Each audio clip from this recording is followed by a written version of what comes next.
Now we're going to shift our focus to the inner workings of the EU machinery in Brussels. We have Jessica Johnson here from FORATOM, which is the Business Association for Nuclear Energy in Europe. And you're going to talk about the, I think, financial practices and how they develop in the taxonomy around sustainable financing in Europe. Yes. Welcome. The floor is yours. Well, thank you very much for inviting me to speak here today. Just a bit about myself. I'm actually relatively new to the nuclear industry, so I'm the head of communications at FORATOM, and I've been in the position for about 2 years. And prior to that, I worked for 10 years heading up the communications team of the trade association representing the cement industry. So whilst I'm not an expert on nuclear, I still probably have a lot to learn.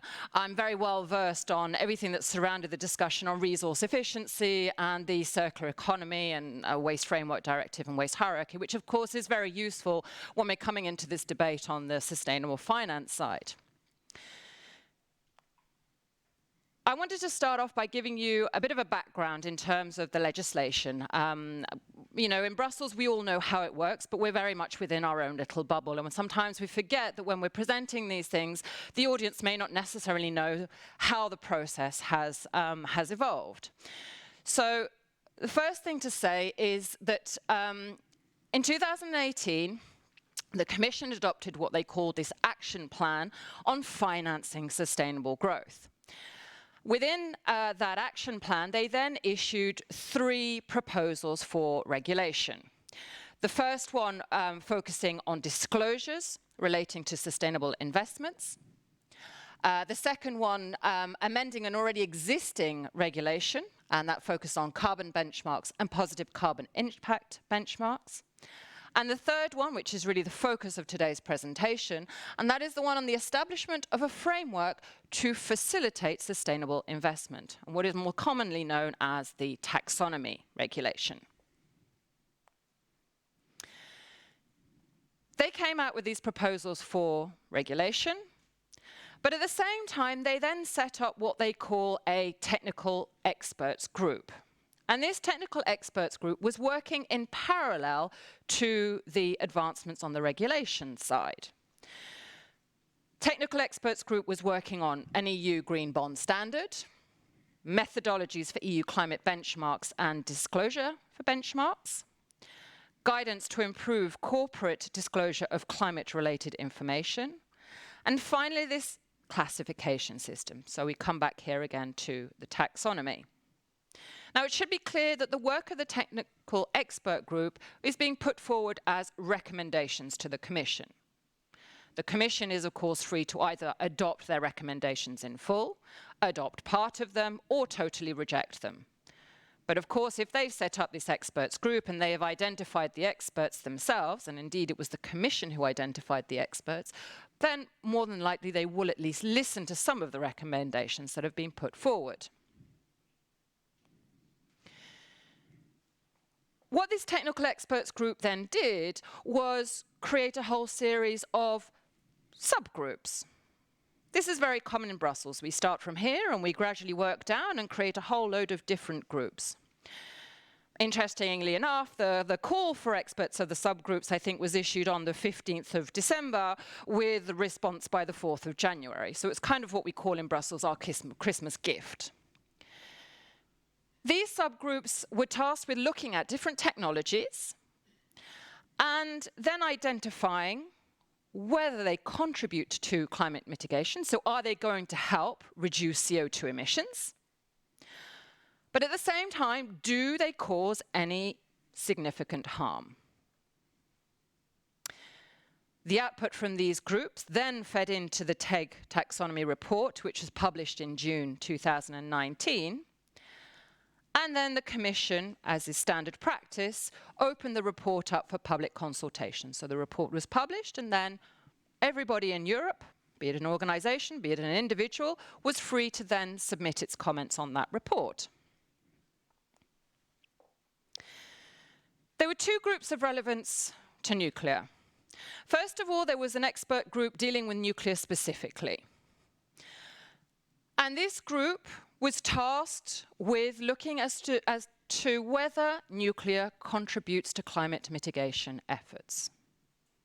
This group was very fact-based, very scientific approach, and the conclusion of this group was, yes, nuclear does indeed help to reduce CO2 emissions. Great, wonderful. But at the same time, we then discovered that they'd also created another group specific to nuclear, which was not made clear when the call for experts was issued. And this second group was looking at the principles of do no significant harm. Now, to be quite honest, I'm going to use the term experts lightly. It is unfortunate, but yes. One thing I do have to say on this, there was one expert on that group, that was Sama Bilbao, who was actually brought in by the Commission. So even the Commission itself recognized that the people on that group perhaps were not the right people to be having this conversation. So they decided to render it a little bit more balanced and invited Sama Bilbao from the OECD NEA to participate in this second group. She put out an awful lot of fires, because we started from the whole range of proliferation. Nuclear shouldn't be accepted because the public don't like it. We started from a really bad position. But the final outcome was, in my view, quite a positive one, because in the end, they concluded that the issue for them, for nuclear, the one point, is the fact that we have no final waste repository in operation. So I see that as positive, because they started from way over on that side as to a whole list of reasons why nuclear had to be excluded. And they came to this point where, first of all, the TEG itself again looked at the group of experts and said that they actually didn't feel in their report that the people on that group had the necessary expertise to assess nuclear. And so the TEG themselves said that at this point they couldn't recommend its inclusion, the reason being that there is no final repository in operation, but they also felt that a new group of experts had to be established. And that group of experts needed to be composed of real experts with a knowledge in the whole nuclear life cycle. And I think that's a really interesting conclusion, because in a way it is a pushback from the TEG to kind of say, okay, we understand you've put these people together in a room to discuss it, but we're not entirely sure that that was a really fair discussion. So we think you need to revisit this one. So we're not going to say yes today, but we still think you need to work on that. And that has left the door open to us, I really feel, as an industry. And I think also it is really positive, as I said, that they only managed to pin that one point on us.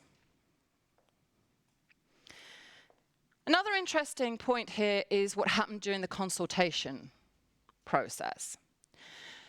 This is information we received. So the results of the consultation have yet to be made public, and we're also wondering whether they actually ever will be made public. There will probably be some form of summary report, but some of this information is probably not going to necessarily appear.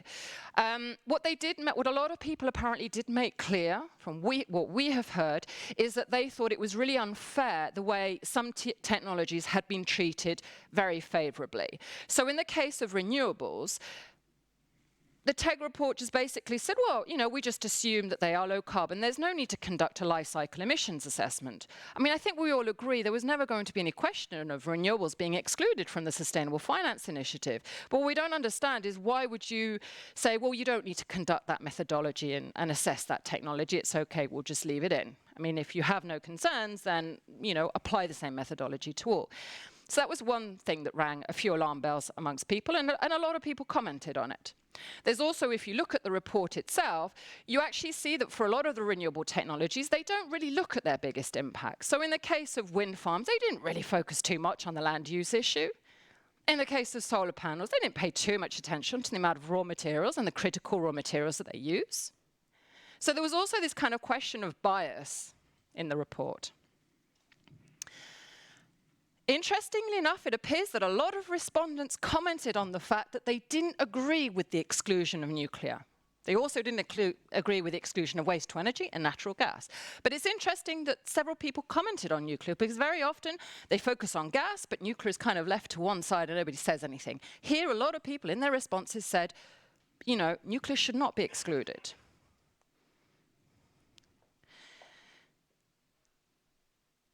The TEG itself on this issue of nuclear, however, apparently is very split. So it's literally a 50-50 situation. That's probably why the report couldn't really come to any conclusion, and probably why they've said we need a real group of experts to look at it. This suggests that the actions undertaken, not just by FORATOM, but also by all our members, so all the national fora and all the companies, have actually been really successful. And this is important because going forward, we need to continue to work in that way. We need to all work together as an industry and make sure that our voice is heard, because it really brought the nuclear issue to the forefront. What we do understand, though, is when they do publish their final report, and the final report is going to, we understand, be published at the beginning of March, they're not actually going to change their position on nuclear. They're going to leave it as it is, because according to the TEG, nuclear is actually a political issue. So they just don't want to go there. And I think that kind of sums up the situation in Brussels today.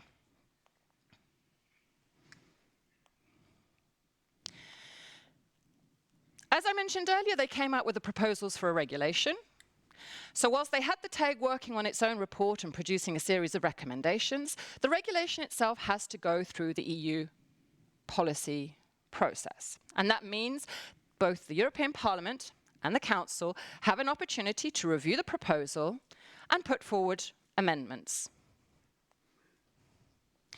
The original proposal from the Commission, it didn't exclude nuclear. It remained very technology neutral. So we had no alarm bells. However, it then hit the Parliament. I put the date of when the Parliament adopted its position on the report, on the proposal, because March 2019 was before the parliamentary elections. So this outcome expresses the opinion of the previous European Parliament. We now have a new European Parliament, and I'm not sure we would have ended up with the same conclusion. But that's a whole other topic. What this Parliament managed to do was remove that principle of technology neutrality, and they inserted an amendment, the goal of which was to exclude nuclear. However, you may want to read the amendment because it was quite interesting the way it was formulated, because the regulation itself and their proposal said you needed to assess each technology on a whole life cycle basis, so you need to look from cradle to grave. And they then said any power producing technology that generates non-renewable waste is excluded. You look at all technologies, cradle to grave, they all produce some form of non-renewable waste. So actually in the amendment, what they managed to do was exclude all technologies. It's not up to me to question the logic behind that, but, you know. The Council, on the other hand, was much more positive. They maintained the principle of technology neutrality. So they were saying you need to assess all technologies on the same basis. You shouldn't already walk in a room and say, we automatically exclude nuclear, regardless. What is interesting here is, so you had Austria and Luxembourg, of course. They were going to say something, and Germany and Greece joined them. And they were basically, they produced a written objection to the inclusion of nuclear under the taxonomy. But they didn't manage to get the number of votes needed to block it. So the agreement in the Council, because of the support of what we call the like-minded member states, being France, the UK, the Visegrad countries, etc., it went through, technology neutrality remained. And then they do what they do with standard legislative practice. They brought together all three institutions, Commission, Parliament, and the Council. And the outcome of that is that the principle of technology neutrality is still there, but it's been moved to recital, so it has less weight. Nuclear is still included, but it's treated in the same way as gas, so it's transitional. The silly amendment disappeared. I think they all agreed that that was never going to fly.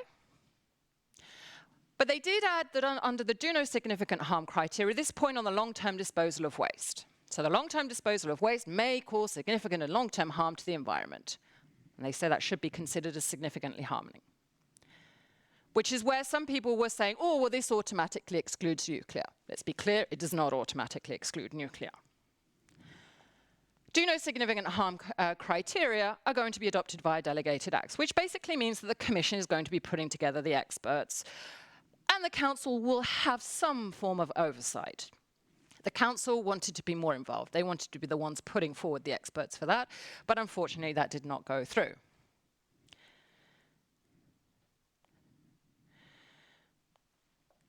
Where to next? Is nuclear excluded? No.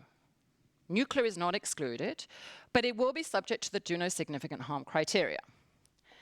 What we see as a potential risk is that the decisions may end up being political rather than science-based. And if they go down the political route, there is a risk that nuclear would be excluded.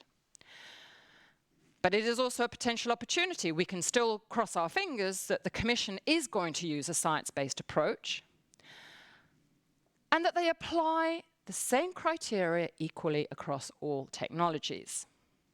And I fully believe that if they define clear criteria, they come up with clear scientific methodologies, and they cover issues such as raw material usage, land usage, water usage, impact on biodiversity, and yes, waste, I personally see no reason why nuclear would be excluded, as long as they apply the criteria equally to all technologies. Because at the end of the day, the most sustainable energy is the one that we don't use. All other forms of energy have some form of impact. Some have more of an impact on one aspect, and others have more of an impact on another. Now, this does not mean that as an industry we should not be dealing with the waste issue. Yes, we should be dealing with the waste issue, but we're not the only ones that have a problem with the waste issue. There's also the issue on the raw materials. As I said, I come from the cement industry, and there was a lot of focus on the raw materials issue, and the fact that a lot of raw materials that Europe is using come from outside of Europe. So there are increasing concerns, and you see it within the Clean Planet for All communication from the Commission, that there is a risk that Europe is going to shift from a dependency on fossil fuels to a dependency on raw materials. And there are some big questions as to A, are we going to have access to the raw materials? Is China going to give us those raw materials, or are they going to produce the technologies themselves?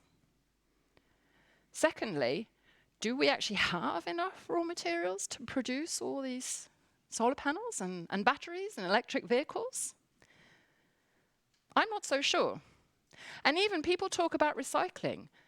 They have an issue because some of these technologies contain, we talk about nuclear waste, but you have toxic and hazardous waste in these other technologies, which cannot be recycled. And you have to find a final solution for them. So my personal opinion is there is no technology out there that is 100% sustainable. But we need an energy mix that provides people with the electricity they need when they need it. Because whatever people say about, oh, we just have to adapt our way of living, at night, when it's the middle of winter and freezing cold and there is no solar providing with energy, I'm going to need some form of heat. And you can't ask society to give all of that up. They're just not going to. So we just need to make sure that we put together an energy mix which has the lowest possible impact. And that means using all technologies. That is the reality. What we are now calling for as an industry is the TEG has said we need this experts group to be set up. So now the member states are working with the Commission to get this experts group set up, to make sure they've got the right people in the room assessing nuclear from a whole life cycle perspective. As an industry, we shouldn't be putting our own names forward to be on these groups. That's not going to help anything. We need to be providing third-party experts and providing the member states with names, and then the member states can decide, yes, I think I'm going to put that name forward or not. But we need to make sure that we're helping them in identifying those real third-party experts. And then, so we have the TEG. TEG is due to come out with its report, end of February, beginning of March. And the TEG will supposedly be disbanded in September, when they will then create this sustainable finance platform. Still a lot of question marks over the platform. Who's going to be on it? A lot of people are assuming it's going to be kind of the TEG plus. But what we feel is that we need an expert on that platform. Now, it shouldn't be somebody from FORATOM or from the industry, but perhaps because the Commission themselves recognize Summer Bilbao as an expert, well, maybe she should be on that platform because she is a third-party expert and she already has some knowledge on the file. So that is something that we're going to be liaising with the Commission on. Future risks. And here I'm looking really worst case scenario. So it doesn't mean this is going to happen. It's just what I want to flag up because some people say, oh, but what is the impact at the end? Why does it really matter to us? We've discovered that the EU is actually already developing an eco-label for financial products. So whilst they were saying, oh, sustainable finance, it's voluntary, don't have to apply it, all of a sudden we've got this eco-label going to appear. And basically, if your financial product or the company you're investing in wants to have access to sustainable finance, and it will have to bear this logo, this eco-label, and therefore have to meet the requirements of the eco-label. Again, another thing running in parallel. So we've got a regulation, we've got a technical experts group, and then we've got an eco-label being developed, all on the same issue. The latest draft automatically excludes nuclear. Nuclear power plants will not be eligible for an eco-label. It does, however, say that maybe they should look into it once the taxonomy is agreed and revise it. But what's really interesting is when you look at the documents, and there's no transparency as to who is on this working group on the eco-label. There seems to be a lot of missing information there. But when you look at the minutes of some of the meetings, there was even a suggestion in there that any company that supplied anything to the nuclear industry should automatically be barred from having an eco-label. So even a cable manufacturer who supplies a cable to a nuclear power plant should not be allowed to carry the eco-label. So I think that gives us an idea of the types of people who are working on this eco-label. EIB, so European Investment Bank energy lending criteria. The adopted energy lending criteria, so it was adopted in November of last year. They apply a technology neutral approach, and they say nuclear remains eligible for finance under the EIB. However, once the taxonomy is adopted, that energy lending criteria is going to have to be revised and brought in line with the taxonomy. So if nuclear is excluded from the taxonomy, all of a sudden nuclear falls out of the energy lending criteria. State aid rules. You may have seen one of the more recent communications or pieces of legislation that's come out from the Commission. There have been quite a few, so I fully understand if you've not seen it. It's the Sustainable Europe Investment Plan. It's linked to the Just Transition Mechanism. And in there, they already make the link that state aid guidelines should be revised. And they should be revised in line with the Sustainable Finance Taxonomy. So that would already, if they exclude nuclear from the taxonomy, that is already a first step in changing state aid. And then how far are they going to go down on the Euratom side? Because, of course, some people are still calling for a revision of the Euratom Treaty. So long term, losing this battle on the taxonomy could have a major impact on our industry. But we just need to keep our fingers crossed that they're going to adopt a science-based approach. And if they do, and they apply the criteria equally to all, I have no concerns. Nuclear will be included. Thank you. So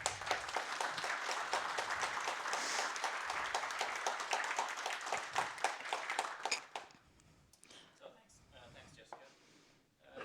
Just want to stay on this picture here because that was kind of my first question. How important is this? So could you just give elaborate a little bit? What would it mean, for example, if you fall out of the EIB energy lending criteria? Is that important, or where is that used? Is it used in the Hinkley Point, for example, or just to make us understand a little bit? Well, the EIB energy lending criteria has been around for quite a while, and nuclear has already been included. One point, however, that we have heard from the EIB is that whilst nuclear is eligible for EIB funds to build a nuclear power plant, it's very difficult to get projects approved. Because again, technically, it's okay, but then it goes to a board and is assessed by a series of board members representing certain member states.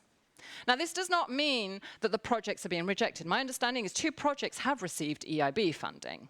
And there has also been another comment from the EIB, is in actual fact what's happened is because the industry knows that it is eligible for EIB funding, but that for political reasons it's very difficult to get approval for projects, the industry itself has stopped applying for that funding.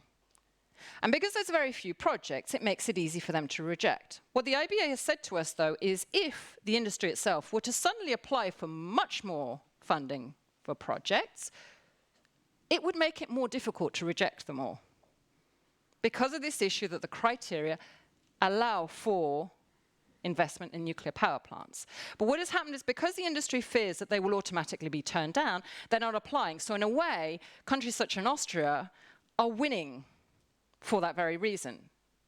So at the moment, we are eligible. And I think as an industry, we should be looking into this, and we should be tapping into these funds, and we should be doing it much more often, because the money is there.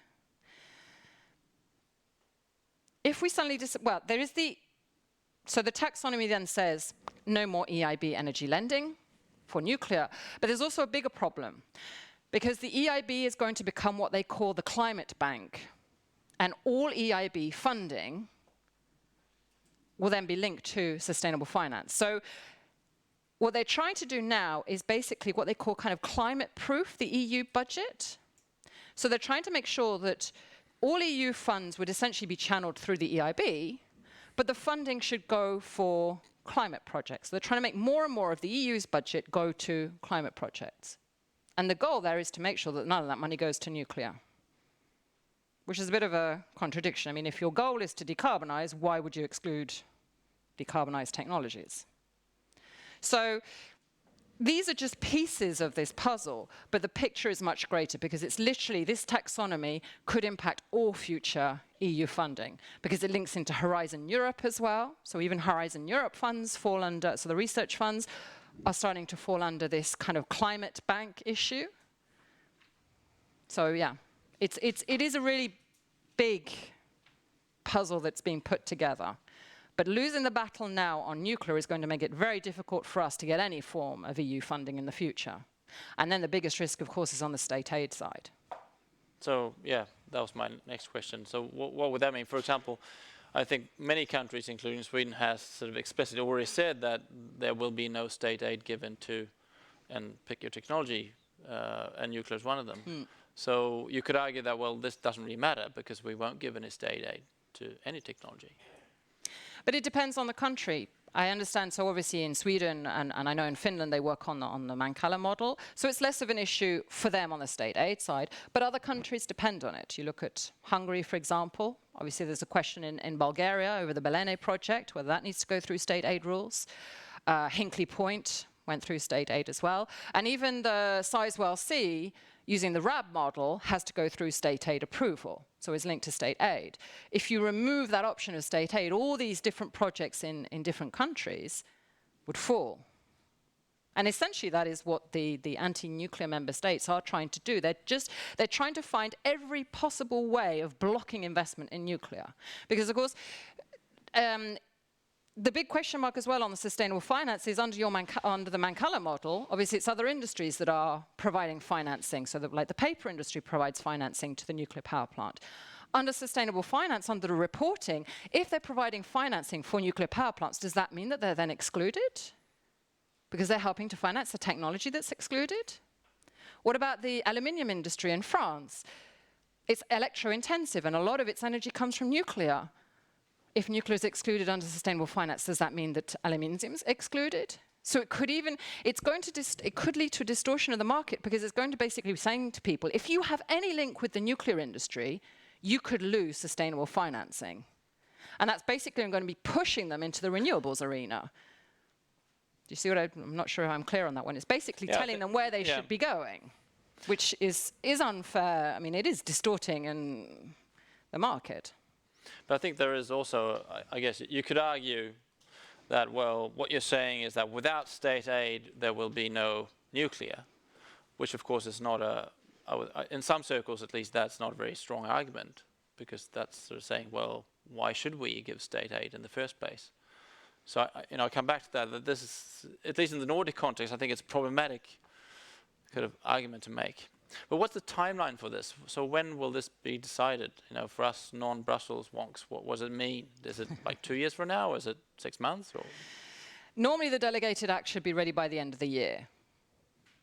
So the criteria, the question for me is that when you look at the eco-label that they're developing and you look at the TEG report, none of them contain actual methodologies. So none of them say this is how you're going to calculate the raw material use. This is how you're going to calculate the land use. Because you need the methodology in order to be able to assess the technology. The methodology is not there, so the Commission's going to first of all have to put together the methodology as well. A, identify what they're going to cover, and B, look at how they're going to do it, and then decide how they're going to apply it. So the goal, from what I understand, is they need to do it by the end of this year, beginning of next year. Okay. And then my final question that you touched upon and kind of avoided it in the same sentence almost. So, but I want to come back. So, what do you see any shifts in attitudes or perceptions towards nuclear in the current Parliament Commission, or the incoming, the one that just started, compared to the last one? Yes, within the European Parliament, we've seen a clear change. And it became very visible at the end of last year and at the beginning of this year. So at the end of the last year, the Parliament voted on a resolution for COP25. And within that resolution, there was an attempt by the Greens and the far left to introduce an amendment that basically said nuclear is not low carbon, and nuclear funds should be used only to convert, or only to close down nuclear power plants and convert workers from nuclear to other industries, and that there should be a push across the world against nuclear. That amendment was in there, and again, coming back to the work that was done by FORATOM and by its members, and particularly our Swedish members, we were able to get a new amendment brought in, and that new amendment basically said nuclear is low carbon, but it did add the kind of the caveat, but they need to handle its waste sustainably. But it was a positive amendment because it was to counteract the other one. Why is this important? Because that text then goes to the Parliament for vote. And it's when you see the outcomes of the vote that you can see that the new Parliament is actually either neutral or favourable to nuclear. So we saw in the vote that the real ones who were anti-nuclear is actually only a very small group. The ones that were more neutral or supportive of nuclear is much, much larger than in the previous Parliament. And we saw it now as well. They had the European Green Deal. So the Parliament adopted a resolution on that. And again, Greens, far left, out nuclear, no nuclear, fight to close down all nuclear. Again, that amendment came in. And there was also a pro-nuclear amendment. Now, the pro-nuclear amendment didn't pass, but neither did the anti-nuclear amendment. But what was really interesting is the support for the anti-nuclear amendment was actually really small. I think it was only about 200 people, 200 supported the anti-nuclear. Whereas the ones who supported the pro-nuclear was around 300 was around the 300 mark. So there was a big difference there. And there was a lot of people who abstained. So there's a lot of neutrals. And from a communications side, it's actually the neutral that is really interesting, because they are the ones that we can still bring onto our side. They haven't really formed an opinion. We've got a lot of people who abstain and who are neutral on this issue. So we have a real opportunity to go out, have a conversation with them, and get them to understand the value of nuclear. So in this new Parliament, we're seeing some really positive signs. But I think that's also partly reflected from the member states. There have been changes in the member states, in public opinion in the member states. Of course, politicians represent their public. I mean, to get voted, they have to be in line with public opinion. And this is starting to filter in Brussels. It's happening slowly, but it is happening. And I see that as very positive. We have a lot more doors that are being opened. We're contacting MEPs, and they're willing to meet with us over a coffee, just to have a chat, just to understand what nuclear is and what the value of nuclear is. And I see that very positively. All right, thank you very much, Jessica. We'll see you in exactly 1 hour. You'll be on stage again. So we now have lunch. It's going to be served upstairs, I believe. Correct? 2 floors up. And please be back here, say past, and we have a few minutes to just settle down, and then we have a panel discussion. So thanks very much, Jessica. Thank you.